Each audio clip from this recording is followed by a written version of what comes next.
সেদিন একজন মৌলানা সাহেব এক মাদ্রাসার মুহতামিম, বিশ্বাস করেন আল্লাহর কোরআন সামনে বলতেছি, উনি বলতেছেন, হুজুর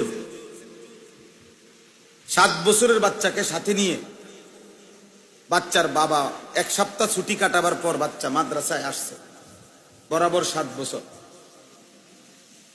তো আসার সময় থেকেই ওই বাবার বড় মোবাইলটা বাচ্চাটার হাতে, এই যেটা মাদ্রাসায় আসছে।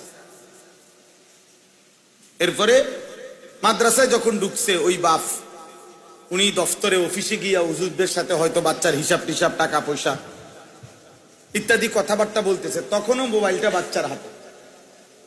বাচ্চা এটার নিজের রোমে গিয়া মাদ্রাসার তার সমবয়সী আরেকটা 6-7 বছরের বাচ্চারে মোবাইল এটার থেকে দেখাইতেছে। আরেক বাচ্চা গিয়া হুজুরের কাছে বিচার দিছে, হুজুর আইয়া দেখতেছে সরাসরি এই 7 বছরের বাচ্চা কসম উলঙ্গ ছবি, নেকেট ছবি যেখানে দেখায় মোবাইলের যে অপশনে, ওই বাচ্চার এটা শিখাইতেছে এবং দেখাইতেছে তার বাবার মোবাইল দিয়ে। যার 16 বছর কাটছে, 15 বছর কাটছে মোবাইল টিপতে টিপতে, নারী দেখতে দেখতে, যার জীবনের 20 বছর কেটে গেছে, কোনোদিন 5 ওয়াক্ত নামাজ পড়ে না, এই হাইওয়ান, এই মানুষ রূপী এই পশু, ও মানুষ করবে কেন? ও সন্তানকে মানুষ বানাবে কিভাবে?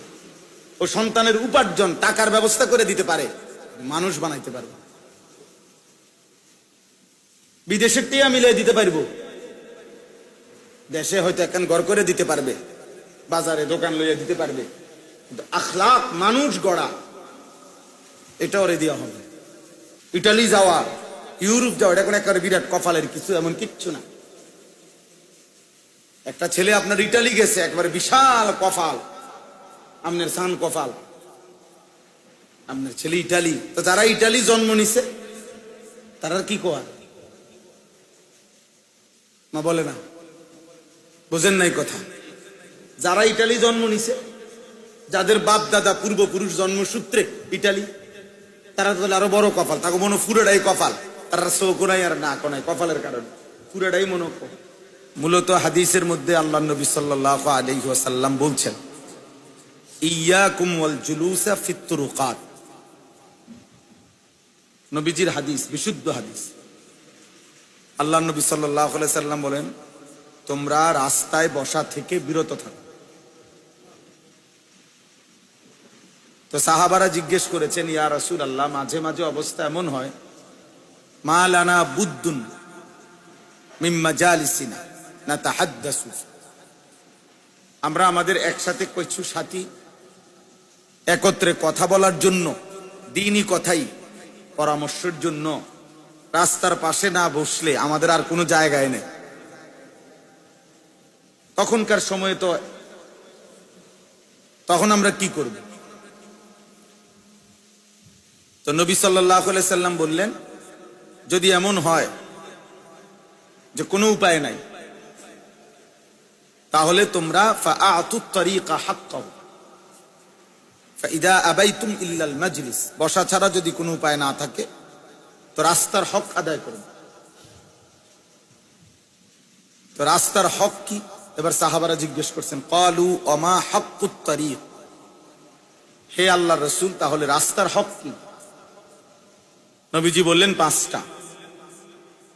1 নাম্বার গদ্দুল বাসার, ভিন নারী থেকে, হারাম ছবি থেকে, হারাম যাকে দেখার অনুমতি নাই তার থেকে চোখ নামিয়ে রাখা। 2 নম্বর কাফুল আদা, কষ্টদায়ক জিনিস সরিয়ে দেওয়া। তাহলে এখন এখানে মনে করেন বসলে মানুষের কষ্ট হবে না, বাকি মানুষরা ঢুকতে। রদ্দুস সালাম, 3 নাম্বার হলো কেউ সালাম দিলে জবাব দেওয়া। 4 নাম্বার হলো আমরুন বিল মারুফ, নেক কাজের আদেশ করা। 5 নম্বর হলো নাহিউন আনিল মুনকার, গুনার কাজ থেকে নিষেধ করা। এই 5টা জিনিসের প্রতি খেয়াল রাখা। তাইলে দেখেন, এটা একটা গুরুত্বপূর্ণ বিষয়। এই যে আমাদের দেশে সমস্ত জ্যাম, মূল কারণ এখন আমি আসছি নাথের পেটুয়াতে, 4 লেন রাস্তা, কিন্তু প্রত্যেক বাজারে রাস্তার উপরে যে এই পরিমাণ অটো সিএনজি রাখছে, যার কারণে স্বাভাবিক গাড়িটা চলতে পারতেছে না। তাহলে এটা কি আল্লাহর বান্দাদেরকে কষ্ট দেওয়া হলো না? এই এরকম আর কি অনেক বিষয়, ছোট্ট ছোট্ট বিষয়।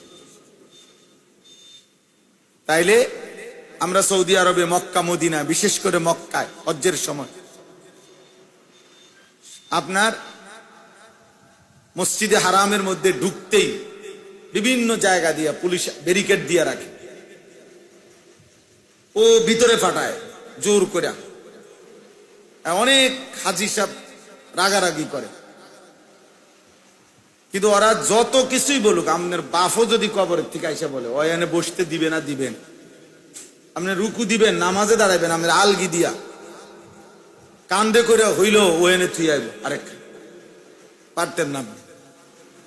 চুরি করে ঢুকবেন, আপনারা আবার দইরা যেখান দিয়ে ঢুকছেন ওই বাহির করাই আবার পাঠান। ওদের নজর ফাঁকি দেওয়া যায় কেন? এই যে মূল কারণ এটাই।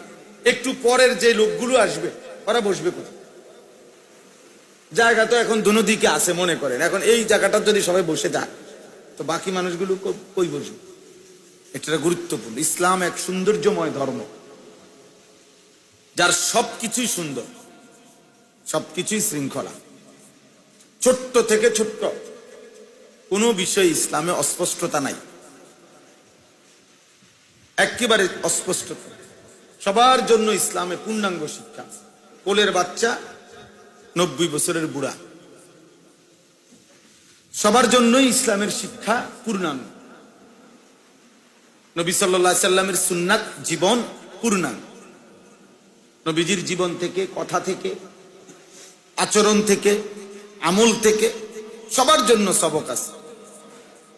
একবারে কোলের বাচ্চা থেকে 90 বছরের বুড়া, 900 বছরের বুড়া, সবার জন্য সবক।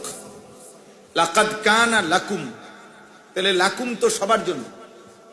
আল্লাহ বলছে তোমাদের সকলের জন্যই রয়েছে ফি রাসূলিল্লাহি উসওয়াতুন হাসান, আল্লাহ রাসূলের মধ্যে উত্তম আদর্শ।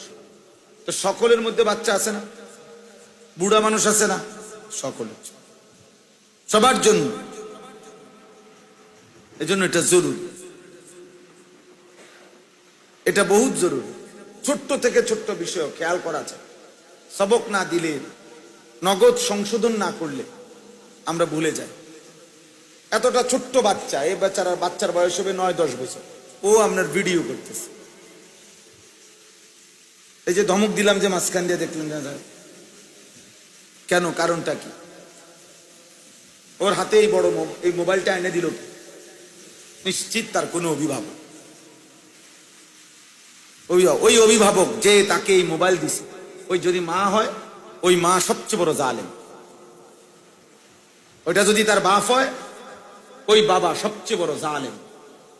এই সন্তানটাকে বরবাদ করে দেওয়া, নষ্ট করে দেওয়ার পিছনে এই মা বাবার, এই অভিভাবক দায়ী। অভিভাবক দায়ী। কান্দে, কান্দলে কি হইছে? বাচ্চা কান্দলে মরে যায়? মানুষ কান্দলে মরে কোথাও শুনছেন? তো তাইলে কান্দে সমস্যা, অসুবিধা কোথায়? আহালাত, মানে উনি আহালাত করে আর বাচ্চা ধ্বংস। সেদিন একজন মৌলানা সাহেব, এক মাদ্রাসার মুহতামিম, বিশ্বাস করেন আল্লাহর কোরআন সামনে বলতেছি, উনি বলতেছেন হুজুর 7 বছরের বাচ্চাকে সাথে নিয়ে বাচ্চার বাবা 1 সপ্তাহ ছুটি কাটাবার পর বাচ্চা মাদ্রাসায় আসছে, বরাবর 7 বছর। তো আসার সময় থেকেই ওই বাবার বড় মোবাইলটা বাচ্চাটার হাতে, এই যেটা মাদ্রাসায় আসছে। এরপরে মাদ্রাসায় যখন ঢুকছে ওই বাপ, উনি দফতরে অফিসে গিয়া হুজুরদের সাথে হয়তো বাচ্চার হিসাব টিসাব, টাকা পয়সা ইত্যাদি কথাবার্তা বলতেছে, তখনও মোবাইলটা বাচ্চার হাতে। বাচ্চা এটার নিজের রুমে গিয়া মাদ্রাসার তার সমবয়সী আরেকটা 6-7 বছরের বাচ্চারে মোবাইল এটার থেকে দেখাইতেছে আরেক বাচ্চা গিয়া হুজুরের কাছে বিচার দিছে, হুজুর আইয়া দেখতেছে সরাসরি এই 7 বছরের বাচ্চা, কসম, উলঙ্গ ছবি, নেকেট ছবি যেখানে দেখায় মোবাইলের যে অপশনে, ওই বাচ্চার এটা শিখাইতেছে এবং দেখাইতেছে তার বাবার মোবাইল দিয়ে। একেবারে উলঙ্গ ছবি যেখানে দেখায়।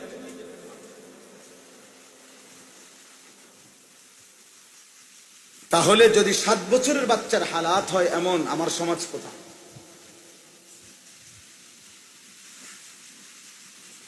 আমার সমাজ কোথায় পড়ছে? বুঝছেন না? আমাদের হালাত হলো টেলিভিশনে বলে দিছে, টেলিভিশনের নর্তকী বলে দিছে, টেলিভিশনের অ্যাডভার্টাইজে বলে দিছে বাচ্চাকে কিছুই বলা যাবে না, বাচ্চার তাইলে মেধা বিকাশ হবে না, বাচ্চা ললিপপ খাবে আর জোনায়েদ বাগদাদি হবে।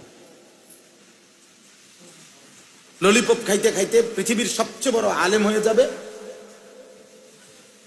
মোবাইল টিপতে টিপতে। বাচ্চাকে কিছু বলা যাবে না, কিছু বললে বাচ্চার ক্ষতি হবে, ও টেলিভিশন ওয়ালাই বুঝছে।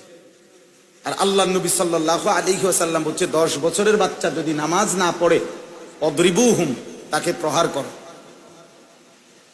রাহমাতুল লিল আলামিন বোঝে নাই, টেলিভিশনের বেটি বুঝছে।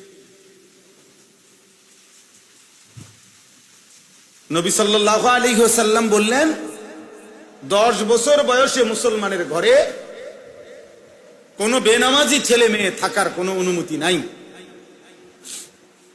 যদি থাকে ওই মা বাপ কিয়ামতের দিন আল্লাহর কাছে অবশ্যই জবাবদিহি করবে।